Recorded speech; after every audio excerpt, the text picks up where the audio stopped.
you convince things that we already believe? We don't need to be convinced of the rightness of believing them, sometimes to our detriment. But can you convince someone else to believe that it's the right thing to believe? And you do not need to reference an exam. If you remember sources, it's always a good idea, but you of course won't be expected to remember all sorts of publication dates and details and those sorts of things in the exam.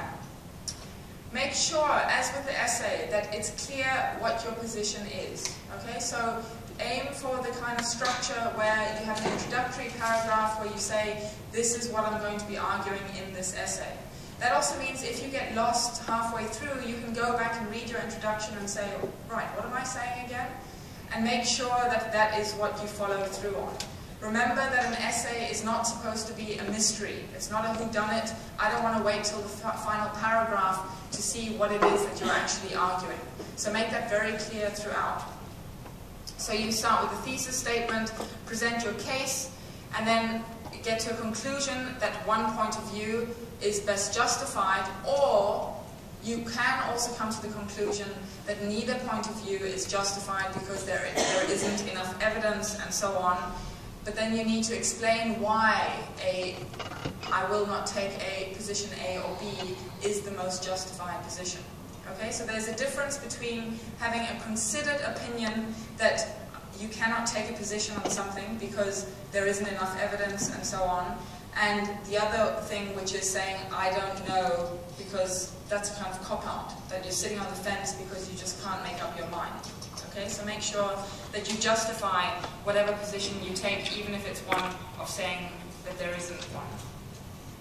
How do you prepare? Well, as we like to say in the beginning of the semester, since it's not a subject that you can study for in the traditional sense, if you keep up with your readings and attending lectures and attending tutorials and doing your tutorial assignments and reading the comments on your essays and so on, then you really shouldn't need to study. You should just need to refresh your memory of things, because ideally what's been happening is that a set of critical tools has been embedding itself in your brain so that you can start using these without having to remind yourself what they are all the time. Okay?